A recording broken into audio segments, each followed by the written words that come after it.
Hello everybody. This is a lecture on bipolar junction transistors. In short, they are called BJTs.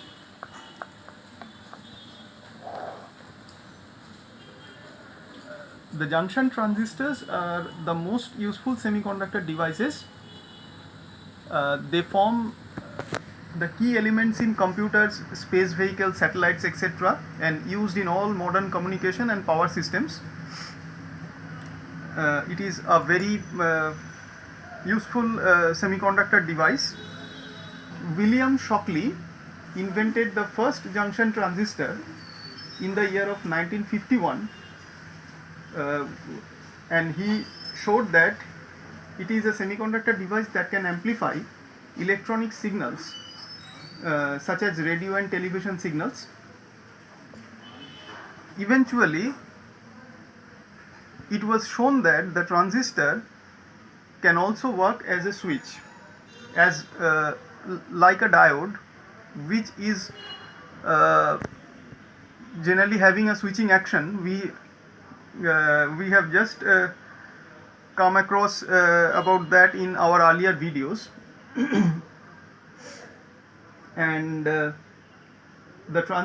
invention of transistor has led to many other semiconductor inventions, including the integrated circuits later on, which is a small device which contains thousands of such miniaturized transistors. And one important thing, the term bipolar transistor, that is bipolar junction transistor, it is each and every term, bipolar junction transistor, each and every term is having a definite meaning, and this terminology is used to establish specific purpose. Now, what is junction transistor or BJT, bipolar junction transistor?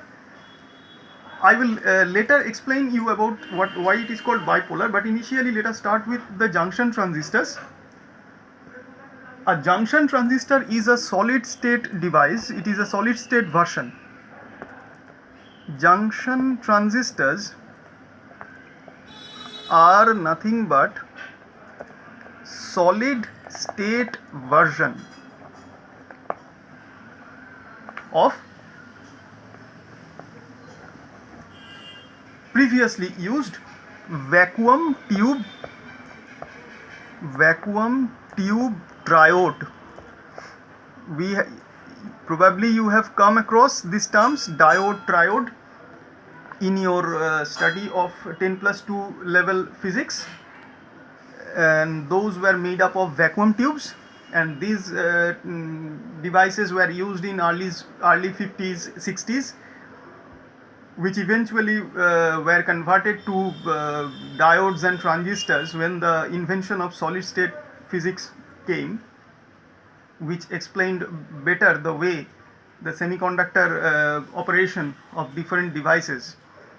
So the earlier times it was being used the vacuum tube triode, and that is modified into later on after the invent of semiconductor physics and solid state electronics. Vacuum tube triode was converted to, rather conceptualized to, junction transistor. So it is the solid state version of that. Now this junction transistor consists of a single crystal semiconductor made up of germanium and silicon, in which a p-type thin layer. So what we need first, a single crystal semiconductor or semiconductor crystal made up of germanium or silicon, in which a p-type thin layer is sandwiched between two n-type layers. So how will it look like? It will look like this. A p-type layer, this is a p-type semiconductor layer sandwiched between two n-type semiconductor layers. the resulting structure is referred to as NPN transistor. NPN transistor. It is the NPN transistor. It may also contain an N-type layer between two P-type layers, and the resulting structure is known as PNP transistor. So similarly, if an N-type layer, semiconductor layer, is sandwiched between two P-type semiconductor layers, it will become a PNP junction transistor, and it is NPN junction transistor. So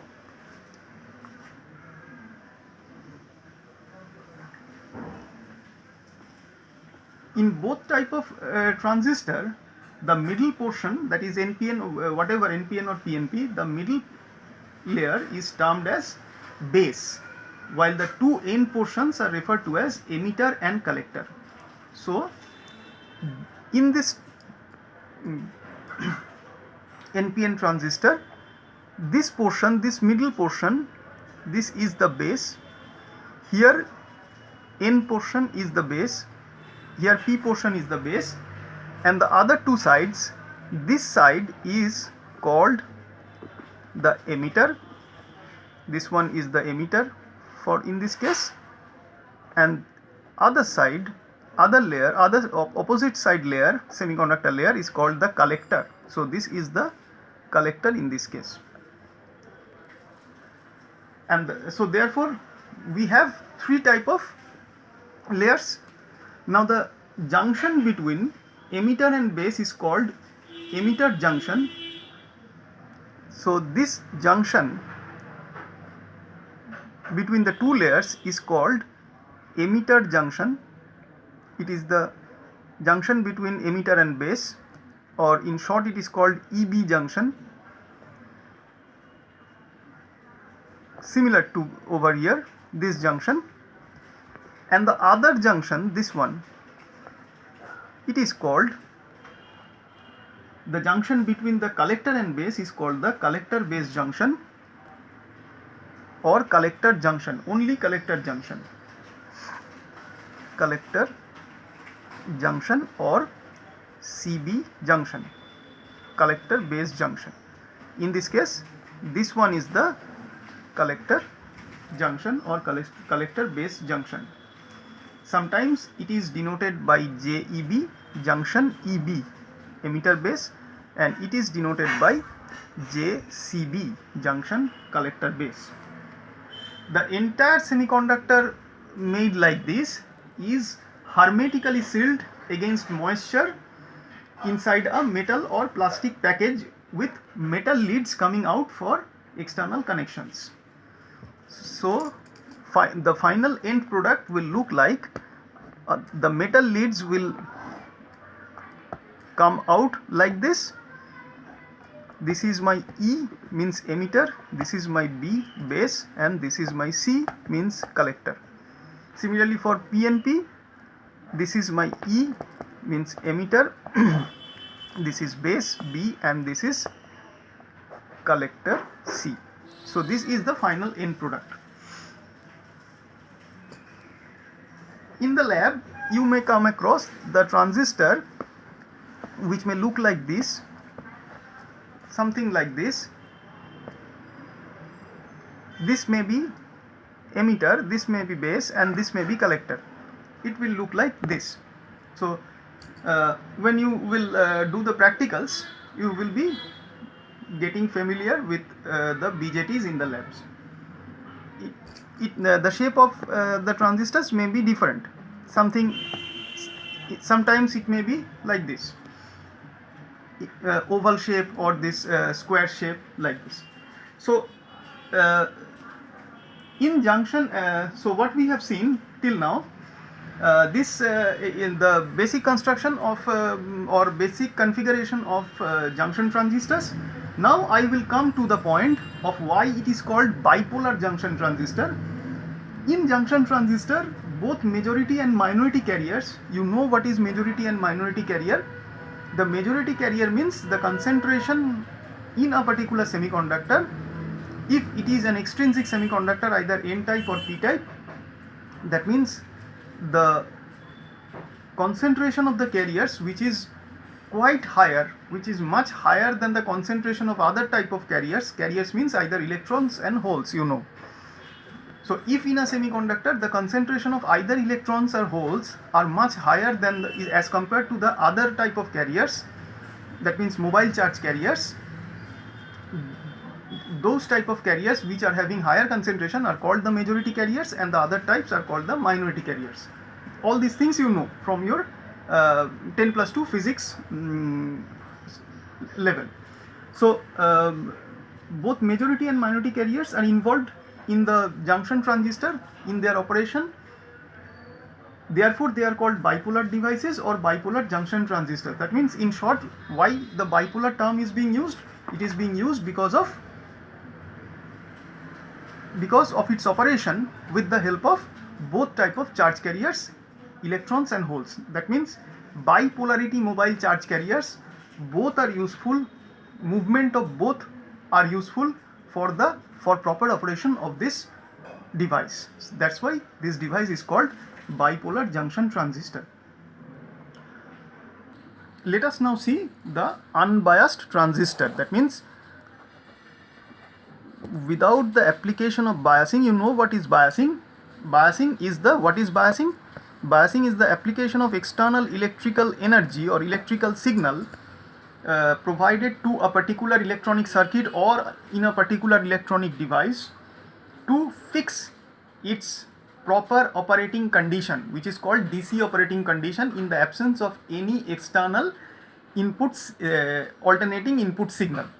So that is called biasing. That means to fix, the purpose is to fix its operating condition, DC operating condition. We need a process which is called biasing. It is nothing but the application of external electrical signal or external electrical energy. So the unbiased transistor, let us see first the unbiased BJT. BJT in unbiased form, when no external signal is being used. We have already seen that the transistor has 3 doped regions: emitter, base, collector. It is an NPN device because a P region is sandwiched between 2 N regions, or a PNP device because of an N region is sandwiched between 2 P regions. And in N-type material the majority carriers are free electrons, and in P-type material the majority carriers are holes. All these things you know. Now let us draw the structure of an unbiased transistor. So this is the structure. NPN transistor is taken, collector, base, emitter, 3 types of semiconductor layers are shown. Since it is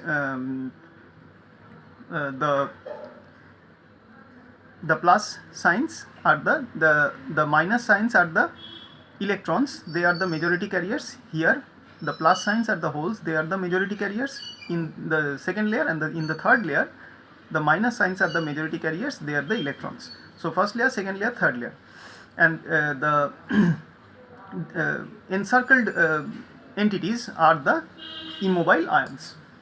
So based on the doping level, let us classify these 3 layers. The emitter is generally heavily doped.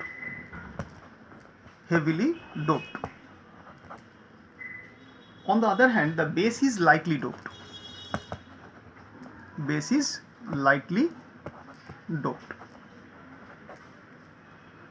The doping level of collector is intermediate between these two. Intermediate between emitter and base. Intermediate doping. So the collector, so this is the classification in terms of doping. Now let us have the classification in terms of the classification of different layers in terms of the area of cross section. The collector is having the largest area of cross section, base has the smallest area of cross section, and emitter is having intermediate area between the collector and base in terms of its cross section, area of cross section. Now in this figure it has two junctions, one between emitter and base and another between collector and base. You can see from here, this is collector base JCB and this is emitter base JEB. There are two junctions.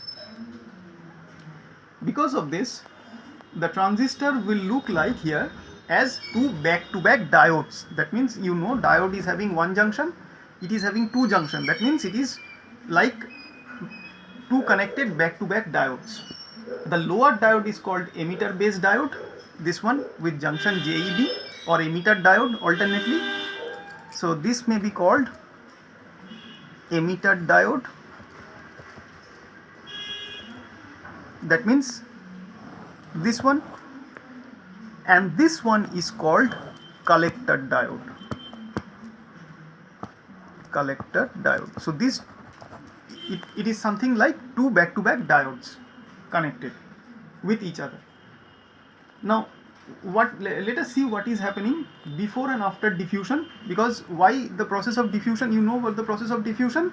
It is the passage of higher concentration mobility carriers to lower concentration area,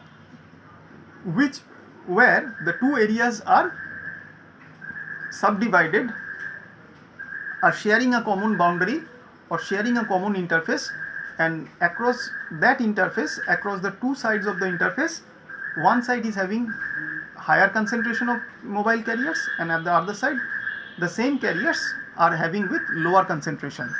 If this happens, so if this can be maintained, then we can say that from the higher concentrations area, the mobile carriers will move to the lower concentration area till the time the concentration at either side will become equal. That means the concentration will come at equilibrium. This is called process of diffusion. So that means we need a concentration gradient across an interface to execute diffusion, the process of diffusion. So now in this figure, which shows the transistor regions before the diffusion has occurs. In this case, no diffusion has happened. Now, as you know from your previous knowledge, the free electrons in the n-type region will diffuse across the junction and recombine with the holes in the p region. It is from the class 2 level physics. So the free electrons in this area, suppose here emitter and collector area, and free electrons is of lesser amount, lesser concentration in the base area, so they will obviously having a tendency of moving from emitter and collector side towards the base side. So this will be having a natural tendency, and once it is into the base, there are a lot of holes over there, because holes are the majority carriers in the base, so they will naturally try to recombine with the holes. So if this process starts, that means electrons, majority carriers, are moving from emitter side and collector side into the base and getting recombined with the holes over there, then it will result, you know, two depletion layers because of this diffusion. So first depletion layer will be across this JEB junction, that is emitter base junction, and another depletion layer will be across the collector base junction, that is JCB junction. So this is one depletion layer and this is another depletion layer that will be formed because of this recombination. Because recombination means, you know, the individual identity of free electrons and holes will get lost, and this area will be depleted of mobile, this area across the two junctions JCB and JEB will be depleted of free mobile charge carriers, and as a result this depletion layers will be formed. This will be of the barrier potential across this depletion layer will be approximately 0.7 volt at room temperature for silicon transistor and 0.3 volt for germanium transistor at room temperature. So now we will discuss all the thing considering the silicon transistors.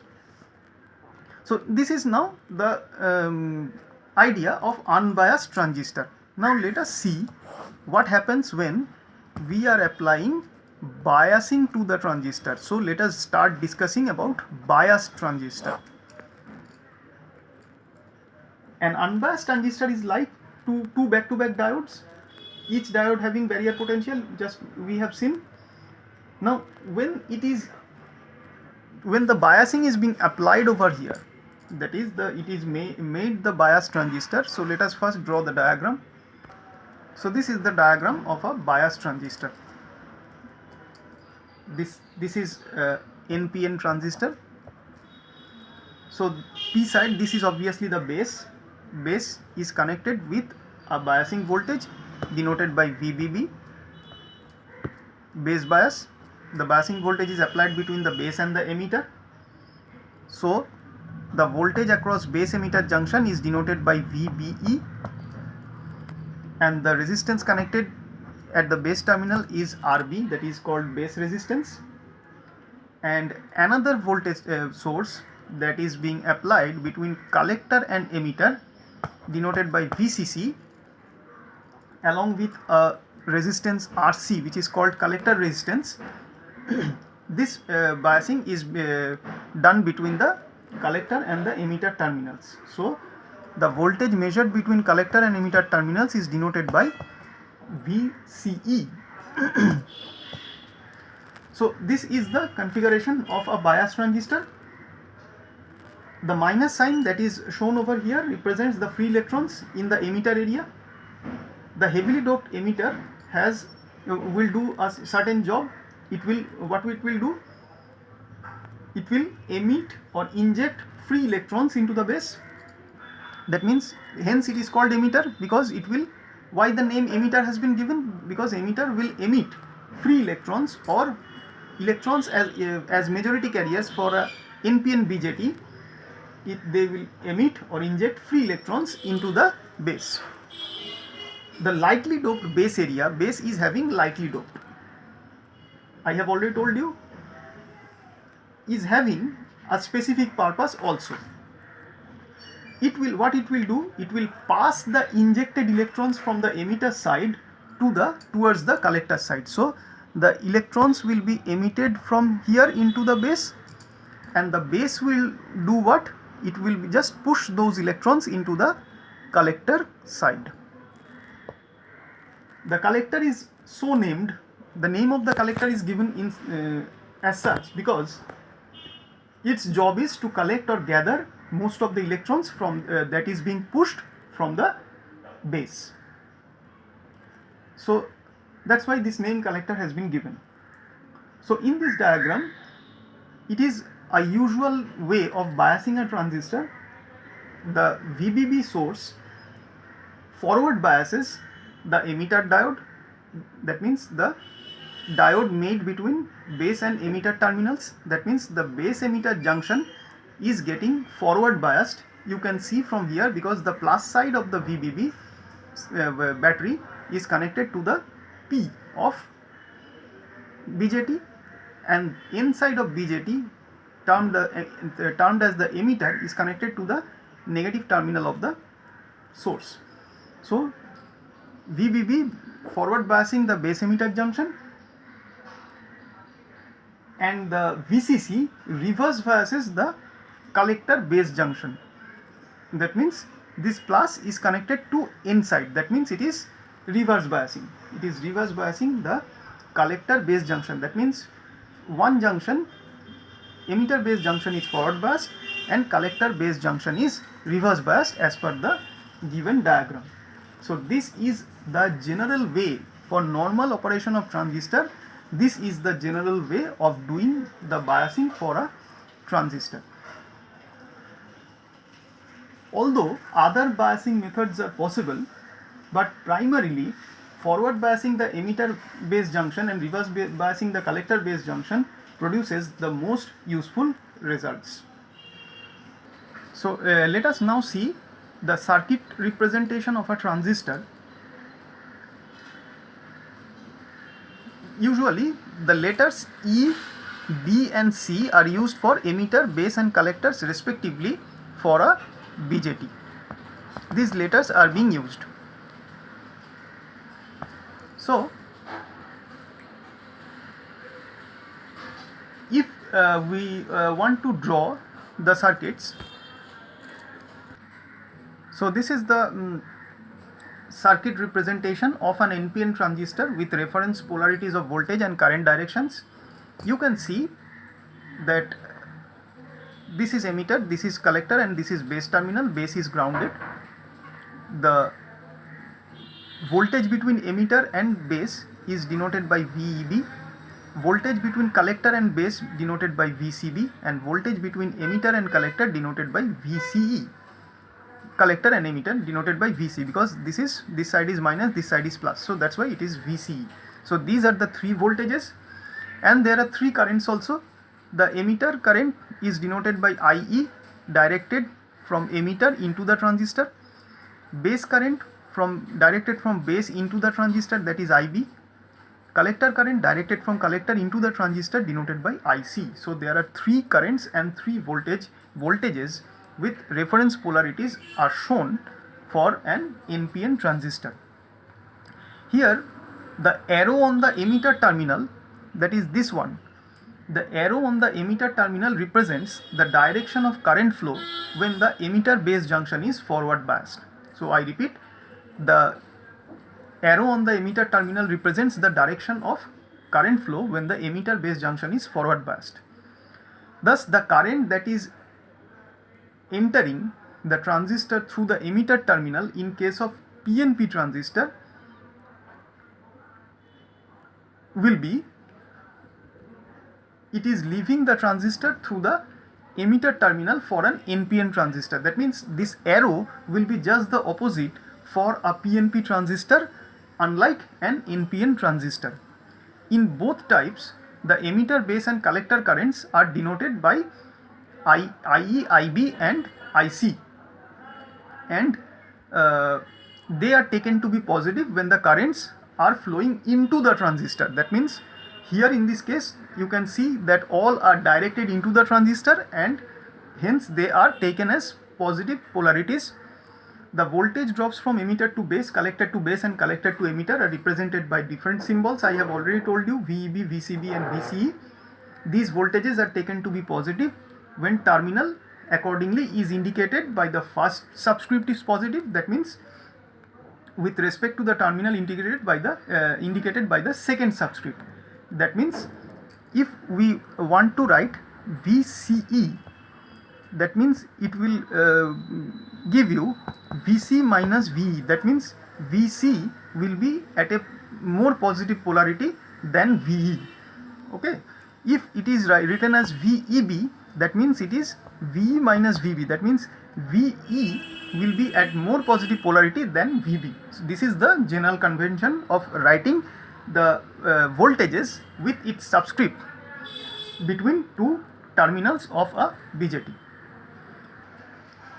So this is the PNP transistor, circuit representation of PNP transistor. You can compare this with the NPN transistor. You can see all the current direction and voltage polarities are same, except the direction of the arrowhead direction in the body of the BJT is just the opposite. So for PNP the arrow will go inside the transistor, and for NPN the arrow will come out of the transistor. Now normally, so if we summarize the polarities of different voltages and currents for PNP and NPN transistor, normally as the emitter base junction is forward biased, for normal operation the emitter current, that is IE, it is negative, considering emitter base junction as forward biased. So this IE is considered as negative for an NPN transistor, and it is positive for a PNP transistor. It is positive for PNP transistor. That means this IE is positive for PNP transistor like this, but in the NPN transistor it will be just the oppositely directed, it is negative with respect to the reference. As the collector base junction is normally reverse bias, the voltage VCB means this voltage is positive for NPN transistor as shown in the previous diagram. VCB is positive for NPN transistor as shown in the previous diagram, but it is negative for PNP transistor. So here it is actually just shown the opposite in terms of the reference. So this minus will go over there and plus will come to come below this terminal. So this will be just the opposite. So VCB is negative for PNP transistor with respect to the reference. So these two are these two will be changed in terms of the reference polarities. So this is all about the polarities and the conventions for considering the base emitter junction forward bias and for collector base junction as reverse bias, the conventional polarity direction and direction of current and voltages for NPN and PNP transistors.